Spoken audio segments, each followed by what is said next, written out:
But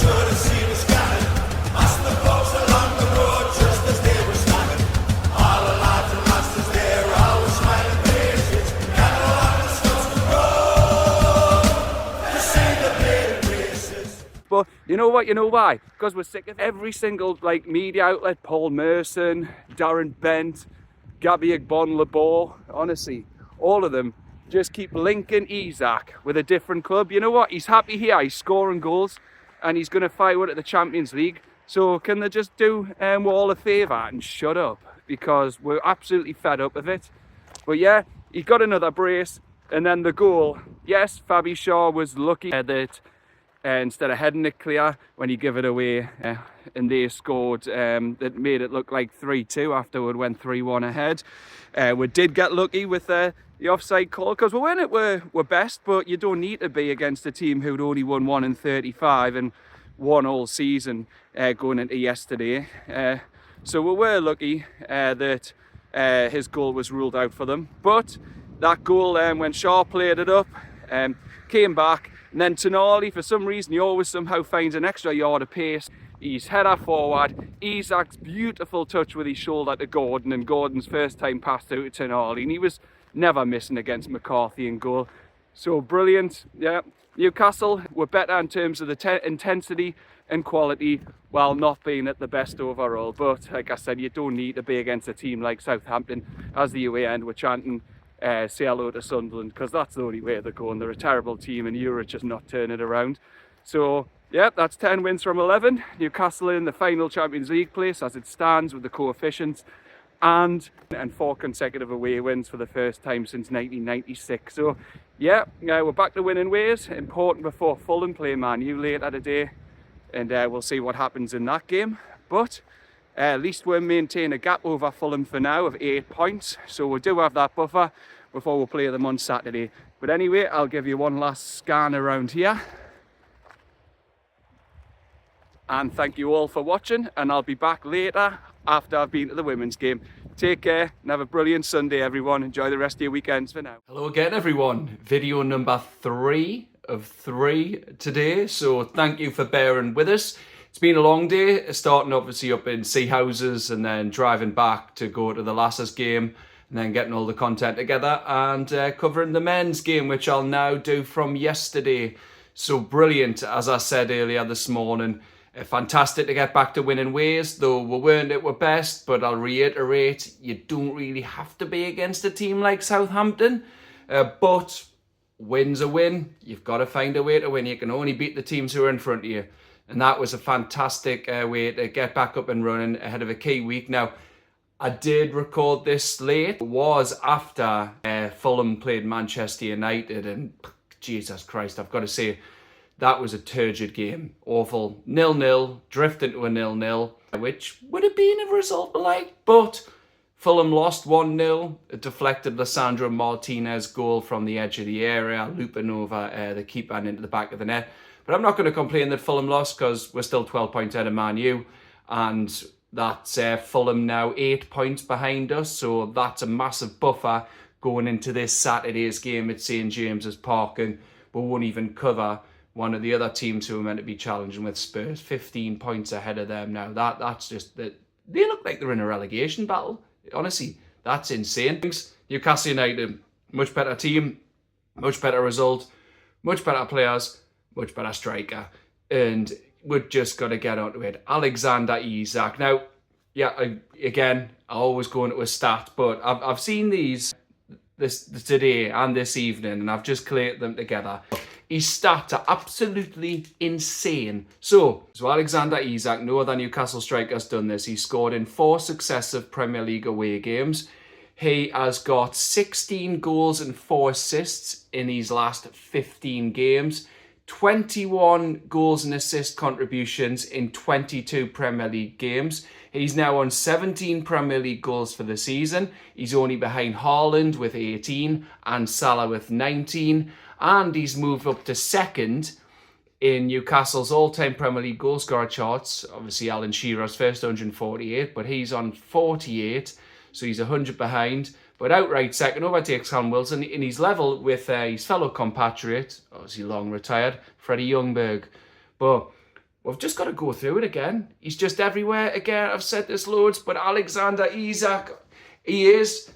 Now, he is world class. Well, even this though, they'd say where would we be without him? But in that 9-game winning run, I've already covered this before, but we would have won 8 out of their 9 games and drew at Spurs. And yeah, we would have only had a 1-0 lead going into the second leg against Arsenal in 10 days' time. Karen Carney's comment, which I said Friday before last, Newcastle are only doing well because Isak. Well, duh. Like, think of it this way. It's disrespectful to the rest of the team, I've got to say. But, of course, Newcastle are doing well because Isak's doing well. He's our main striker. Of course, Newcastle are doing well because of Isak. That's why Liverpool are doing well, because of Salah. And City do well because of Haaland. And Chelsea have done well because of Palmer. Good players win your games. And yes, we weren't at our best yesterday. But Southampton did take the lead. Now, I don't think they would have got a goal if Dan Burn had been in the centre, but obviously he was at the byline and he tried to stop the cross, he fell over and then it got played back. The ball was in, and Tino against someone like Bednarek, yeah, Shaw was marking his man really, so you can't really blame Shaw because he was like behind his man there and the ball came into him. So yeah, Tino didn't have the height advantage. He could have jumped, but Bednarek, it was a great header in fairness, but Newcastle responded as Newcastle do. As I said this morning up in Sea Houses, it was a bit like the Spurs game. We responded almost immediately. And it was just like, if you notice as well, what Isak done is there when Bruno, before he plays that pass, Isak's offside, but then he just drops back and then he's onside for that. And then in looking it back, it was a foul by Aribo, it was a pen. So anyone can complain how they like if they don't think it was. But at the end of the day, not even biased, it was a pen. It would be given every day of the week. And then he just tucks it away nonchalantly as it was covered on Match of the Day. He looks at the ball. And then the confidence that he's in, there's just nonchalance to basically take his eyesight up, and then look at the keeper while he does a little step dummy and then passes it into that bottom corner. He's just brilliant. And then we've covered that, the second goal. Jacob Murphy as well. I posted this this evening, but we need a chant for him. He's asked for one. He deserves one. And the form he's in, and Eddie Howe has improved yet another player. And he's Mr. Consistency. He's getting goals. He's chipping in with lots of assists, and he's always available. You can't ask for more than that. And what he done for Isak there, like just to drill it into him, and then Isak's touch with his left foot to set him for his right, and then just roll into that bottom corner. Just absolutely brilliant. But yeah, Murphy deserves credit. Premier League shared it before, but I'll post it on the screen as I said. But you can't underestimate Jacob Murphy's contributions this season. Long may it continue. He's been brilliant. Whether we get a new right winger on or not in this window, or likely in the summer, Murphy deserves to stay, even if it's as a squad player, and we get someone who's an improvement. You can't drop him at the moment. He's supplying. We wouldn't be 5th, joint 4th, 3 points behind 3rd, Forest, and Isak wouldn't have the goals he has without Murphy. Like, without Murphy, he'd be on, what's that, 8 Premier League goals. So do not knock Jacob Murphy. Well done to him. And Dan Burn was solid again. Yes, he wasn't in the box for their opening goal, but he chucked himself everywhere in so many blocks. Yeah, Fabi Shea just came back in.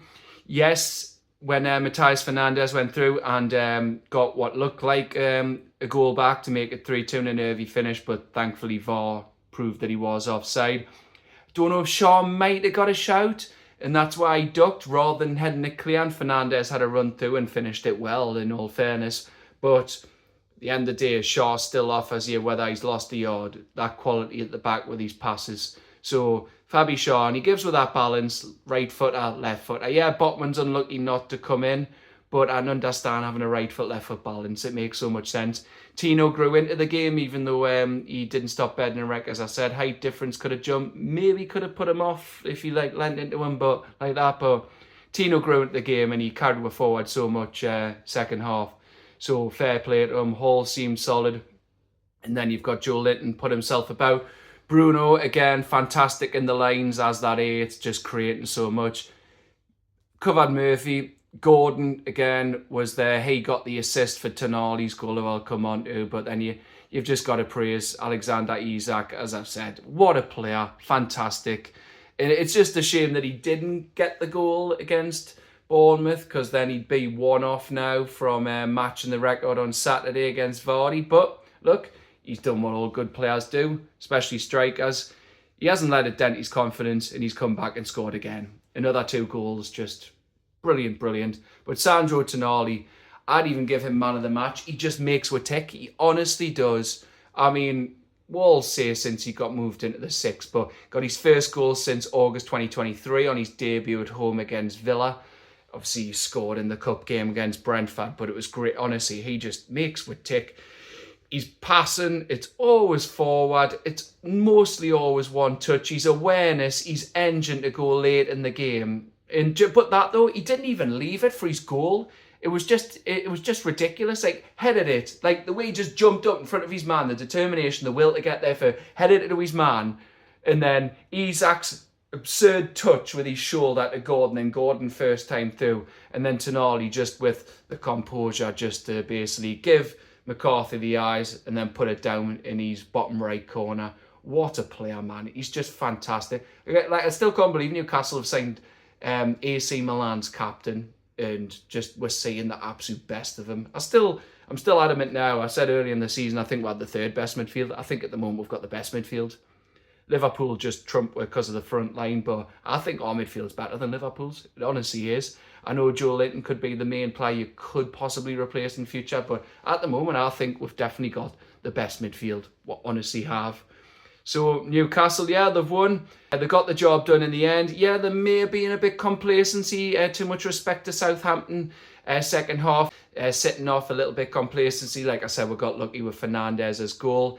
Now, we did take the front 3 off in Isak, Gordon and Murphy. And then obviously Bruno came off, said to be unhappy, but it was reported he was early in the week. So, but yeah, that's it. It was basically job done. Southampton didn't really create much. They got lucky with that chance that obviously Fernandez scored, but then got ruled out by VAR. And then, we saw the game out. A little bit of game management, as you expect, but Newcastle, in the end, got the job done. And now that's 4 consecutive wins at St Mary's, when at one time in the past, we had 1 win in 18. So, yeah, it's just a happy hunting ground. But they look like they're going down, and Fernandez won't stay there. But no sympathy, no empathy. You've just got to beat what's in front of you. And Newcastle are ruthless and got the job done. Just got to say this as well. 7 players here who have contributed 33 goals. That's 10 in all of their competitions and 23 in these 23 games in the league. And they are Joe Linton, Harvey Barnes, Anthony Gordon, Jacob Murphy, Fabian Schär, SandroTonali and Bruno Guimaraes. They are contributing. Now, I know that Isak's getting all the goals, but if you put theirs together in the league, and then Isak's, that should take what, to 40, 23 and 17. I can't think of anyone else who might be on the score sheet, but shows the rest of the team are chipping in, but your main striker's the one who gets the goals. But yeah, we're up to 5th. Obviously, City came back and beat Chelsea comfortably. So we're joined 4th, but 3 points after Forest. I mean, Bournemouth and Forest have been flying, as we've seen with both of them, but can't believe Iraola's added another scalp. He's beat Howe, Postecoglou, Amorim, Arteta, Guardiola, now Nuno, and the hammered Forest 5-0. So that's good. But West Ham got a good point today as well against Villa, so that kept Villa away from, I think that's only 37 points, so it's a 4-point buffer. But I think if we don't beat Fulham, the lowest we could drop is 6th. But yeah, we're currently 5th at the moment, and we're only looking up if we beat Fulham, which would be good to avenge the defeat back in September down at Craven Cottage when we were awful and lost 3-1. Then that would take us possibly to 3rd. Depends when the other teams play. But Newcastle have got an important win because we're coming up to February, which is a massive month. Fulham, then the huge second leg to get to Wembley. Then we'll look to keep ourselves in the cup. I'm down there, got a ticket for Birmingham, even though I said I wouldn't do any more away games lately, as I've spent a fortune. And then we've got Manchester City away, Forest at home and Liverpool away. So February's a massive month to see where we'll be in the league in terms of the cup and possibly a cup final. But anyway, that's it from me for now. Thank you so much for watching. That's, yeah, as I said, I know I've done 3 videos today. 2 of them have combined into one, obviously Sea Houses this morning and this tonight, once I was finally back home. But I appreciate everyone for liking, subscribing, commenting. I'm going to do I want to say, a little giveaway. I've got 4 Newcastle tops I want to give to Good Home.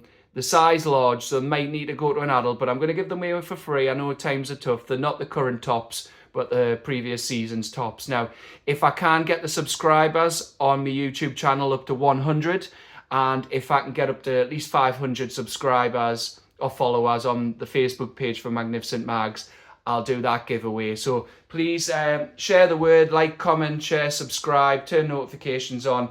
All the time that people spend on here is really appreciated. It's given back for me putting this in here, and I really enjoy doing all this content. Like I said, I've got some things coming to try and keep the channel fresh. But for now, take care, everyone. I hope everyone's had a fantastic weekend. I certainly have, seeing 6 goals and 2 wins for the men and the lasses. And I'll be back on Friday with my preview for when we've got Fulham at St James's Park. Take care and enjoy the rest of your weekends, everyone. Bye-bye for now.